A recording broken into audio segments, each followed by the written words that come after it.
Hey, what's up guys? Welcome back to the channel. Today we're diving deep into the Dying Light the Beast, and I've got my top 10 upgrades you need to prioritize if you want to survive longer, fight harder, and make Castor Woods your playground.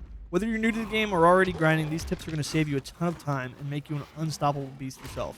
Without further ado, let's hop right into it. Alright guys, coming in at number 1, we've got the Bandage, and honestly, this is one that's pretty self-explanatory. It's hands down one of the most useful items in the entire game. Whether you just face planted off the top of a building like a noob or got overwhelmed by a swarm of zombies, the bandage is going to be your best friend. And this I cannot recommend anymore. Now, you can upgrade it 3 times. First, at common rarity, it gives you 125% healing, but it takes a while to apply. Once you max it out at legendary rarity, you're looking at 350% healing and a 1 second application time. So it's a lot faster and a lot easier to use. And it even clears negative side effects, like you're on fire or covered in zombie puke. This is why the bandage should be the first thing you upgrade in Dying Light the Beast. It will literally save your life over and over again. Plus, let's be real, military medkits are a nightmare to find. So bandages are a must in this game. Now let's move on to number 2. At number 2, we've got the UV flashlight. Now, I've talked about this in my other video on the 10 things I wish I knew before starting the beast. So if you missed that one, I'll drop the link in the description, or you can just click at the top right or left corner in this video. So, why the UV flashlight? Well, if you ever had one of those linebackers, aka the volatiles, chasing you at midnight, screaming at you, this thing will stop them dead in their tracks and give you a chance to escape. Or if you were in the middle of the street surrounded by a horde, the UV flashlight is an absolute lifesaver. It upgrades from common rarity all the way to epic rarity. At common rarity, you get 5 seconds to use before it shuts off. Plus, it takes about 9 seconds to recharge the battery. And the beam only hits a small area in front of you. But once you level it up all the way to epic, you get 6 seconds of use. Yes, it's the same 9-second recharge, but most importantly, a much wider cone size, meaning way more zombies get caught in the beam. The UV flashlight has saved me countless times in early game, especially when I'm out of stamina, and it's one bad hit can mean game over. Trust me, upgrade this early, and when you're out of stamina, you can stun the zombies, recharge your stamina, and hopefully it'll keep you alive. Alright, let's move on to number 3. At number 3, we're talking about weapon, and that's the hunting bow. Honestly, the bow shows up almost in every zombie movie or game for some reason, and in the beast, it's just as valuable. With the bow, you can actually use the skill tree. It boosts versatility, making it an absolute must-have in your arsenal, so you can do like trick shots and things like that. The biggest advantage is it's silent. That means you can sneakily pick off infected or Baron's men before a fight even starts, and keep yourself the upper hand. Against normal zombies and soldiers, a headshot is an instant one-shot kill, depending on the difficulty you are. For stronger enemies like volatiles or chimeras, though, I would personally stick to melee. Ammo is another huge win. Basic arrows are cheap to craft, so you'll never run out of ammo throughout the story, and they'll always come in handy. Plus, the bow shines also not in single target damage, but in crowd control. You can craft fire arrows and electric arrows, and since zombies are attracted to fire and movement, they'll literally walk right into the flames or shock themselves for you. Overall, the bow is versatile, powerful, cheap to maintain, and it's super fun to use, making it a weapon absolutely I recommend worth upgrading. Alright, let's move on to number 4. At number 4, we've got the throwing knife. And honestly, this one's a hidden gem. First of all, it's super cheap to craft, so you don't have to worry about burning through valuable materials that you keep a steady supply of. The knife comes in 4 rarities from common all the way up to legendary. At common, it's not the strongest weapon in the world, but its well-placed headshot still hits hard. Once you upgrade it through legendary, though, it deals a ton more damage and even causes a small hit reaction, like a staggering effect to your target, that could open up attacks for melee or just to escape. Where the knife really shines is in stealth. If you don't have a bow or you got a pesky zombie blocking a doorway, one good throw to the head, it'll clear that path instantly. And here's my favorite part. Zombies in Dying Light love to grab you in the beast.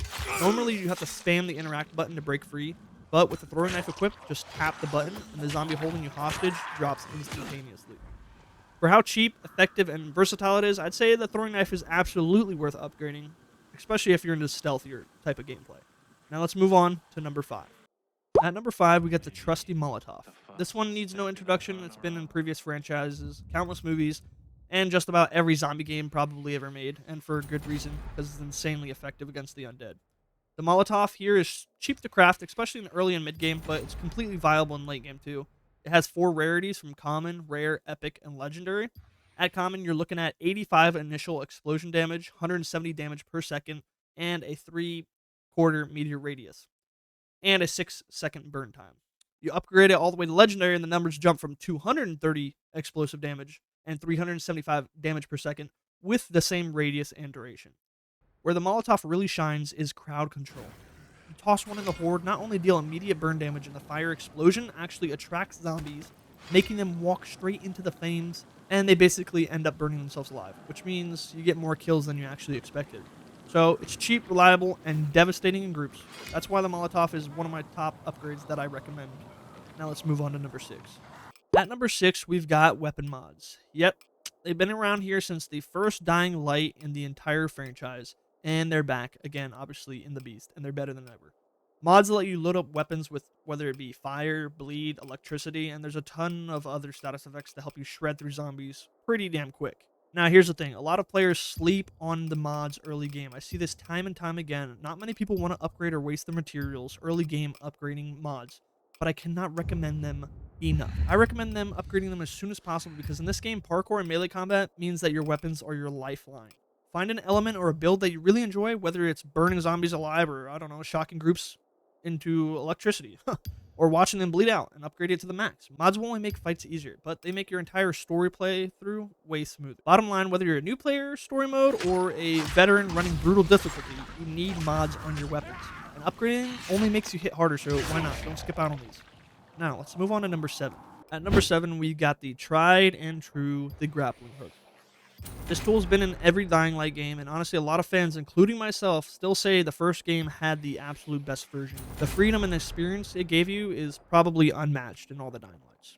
That said, in the Beast, the Grappling Hook is still absolutely viable and something I recommend upgrading as soon as you can. You'll unlock the basic grapple after completing a few story missions in the Beast, but at that point, all you got is a swing move. So you upgrade it to rare and you unlock the pull move, which is like a pulling motion onto an object, which adds a whole new layer of mobility. And once you max it out, you get the advanced pull move, which makes traversing Castor Woods and the city so much easier and faster. Whether you're swinging through the trees like Tarzan, man, I swear I would, or slingshotting across rooftops in Old Town, the Grappling Hook is absolutely necessary. It's not about freedom of movement either. It can literally save your life from falling. That's why the Grappling Hook earned its spot at my number 7. And let's move on to number 8. At number 8, we've got the Endurance Booster. Now, in the Beast, there are 4 main boosters: the Endurance, Resistance, Regeneration, and Damage Booster. Out of those 4, after putting in over 100 hours in Dying Light the Beast, I found the Endurance Booster is probably hands down the most important, especially to beginner players. Why? Because stamina is everything. You're going to be wasting it while dodging, jumping, climbing, swinging, using your weapon. It all drains stamina, and it drains fast. The Endurance Booster helps you keep that bar full so you can stay in the fight longer. So, at common rarity, it gives you a 15% stamina boost for 300 seconds. You upgrade it to Legendary, and that jumps to 33% stamina boost, still lasting the same 300 seconds. And where it really shines is in hordes or boss battles, when constant dodging, swinging, or stamina is the difference between life and death, because you got to dodge a lot in those fights. I don't know, it might be a little spoiler, but you're going to have to dodge a lot. The only downside, they are a little pricey to craft. That's why I recommend only crafting, like a handful at a time and saving them for them boss fights. That's why the Endurance Booster earns a spot on my list. Now let's move on to number 9. At number 9, we've got the Grenade. Now, this is one of those tools you've probably saved for last-ditch efforts, whether you're trying to blast your way through hordes or you're trying to kill a armored, high-level threat zombie. The Grenade is an absolute powerhouse. It's also fairly cheap to craft, which makes it more valuable, but the catch on the grenades is obviously grenades are loud. And in the Beast, and in other previous Dying Lights, explosions means they're going to draw more zombies, and usually the faster, more aggressive ones. So yeah, use the grenade smart, and definitely do not blow yourself up in the process. I'm not going to admit it, but I've probably done that many, many times. At the end of the day, though, it's a grenade, so it is loud and messy, but it's effective. So sometimes that's what you need to make your way through the story. Now let's move on to the big finale, number 10. And finally, number 10, we've got the Flash Grenade. Yes, another grenade, but this one deserves a spot. At max rarity, it has a 4-meter explosion radius and an 8-second stun duration. It's not too expensive to craft, and honestly, in my opinion, it is incredibly useful. The Flash Grenade can stun enemies, whether that's zombies or Baron's men, giving you perfect openings for follow-up attacks with guns, melees, or if you really want to, you could just tuck your tail and run. The 8-second stun is a huge. It gives you time to heal, plan your next move, or get out of a tight spot that you're in. It's especially forgiving to new players that are trying to learn combos and get comfortable with combat without getting overwhelmed. That's especially why I recommend upgrading the flash grenade. It can literally save your life in a pinch and make every encounter just a little bit more manageable, especially, like I said, for the newer players of the beast. So that's why I recommend the flash grenade. And that's it, guys. Those are my top 10 upgrades in Dying Light the Beast that'll make your gameplay smoother, fights easier, and hopefully your survival chances way higher. If you found this video helpful, make sure to smash the like button, subscribe, and ring the bell so you don't miss out on any tips, tricks, and crazy Dying Light content or other content messages.